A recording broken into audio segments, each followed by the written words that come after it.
વડિયાનો Survo dam 70% ભરાયો છે। ઉપરવાસમાં વરસાદના કારણે સુરવો ડેમમાં આવ્યા છે નવા નીર। સુરવો ડેમમાં નવા નીરથી ખેડૂતો ખુશખુશાલ જોવા મળ્યા છે। 70% ડેમ ભરાઈ જતા નીચાણવાળા ગામોને કરાયા છે એલર્ટ।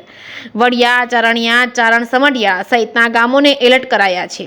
વડિયા ગ્રામ પંચાયત દ્વારા નદીના પટમાં ન જવાની સૂચનાઓ સોશિયલ મીડિયામાં જાહેર કરાઈ છે। ખેડૂતોને ઓછા વરસાદ થતાં ડેમમાં નવા નીરથી ખુશી જોવા મળી છે। જે કેસની ગુજરાતી સાથે રાજુ કારિયા, વડિયા। પેલા તો જાણે ખોડાભાઈ 70% ડેમ ભરાણો એની ખુશી કેવી?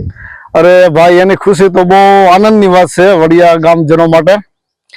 અને પાણી આપણે આવેલું છે, પણ ઉપર વરસાદ બહુ સારો હોવાના કારણે આવેલું છે। આપણે વડિયાની અંદર તો વરસાદ આવ્યો હોય એ જરૂરિયાત પૂરતો આવ્યો હશે, બહુ વખાણા જેવું નથી અને બહુ આપણે બહુ કઈ એવું કર્યા જેવું છે નહીં। માપે માપે કોઈ નુકસાની નહીં, એ કારણે વરસાદ સારો આવ્યો છે અને છૂટા છાયા વરસાદ પાણી સારા। અને આ પાણી જે આપણે 70% ડેમમાં પાણી ભરાણું છે એ ઉપર વરસાદ સારો હોવાના કારણે ભરાણું છે। એમ ભગવાનની દયા છે, કોઈ જાતને કોઈ નુકસાની નથી ગામજનોને।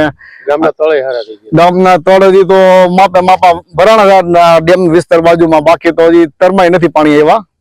એટલે બહુ એવો બધો વરસાદ તો માપે છે અને સારું, એમ કઈ વાંધો નથી। અને આપણે આ વિસ્તારમાં શેનું વાવેતર થાય? આપણે માનો ને આ વિસ્તારમાં વાવેતર તો જો કપાસ થાય છે। હવે અમુક ખેડૂતને જે પણ જમીન પ્રમાણે હોય, કપાસ વાવે, કોઈ તુવેર વાવે, સોયાબીન છે, મગફળી છે, એવું બધું થોડું થોડું વાવે બધા। એમાં વાંધો નથી કઈ।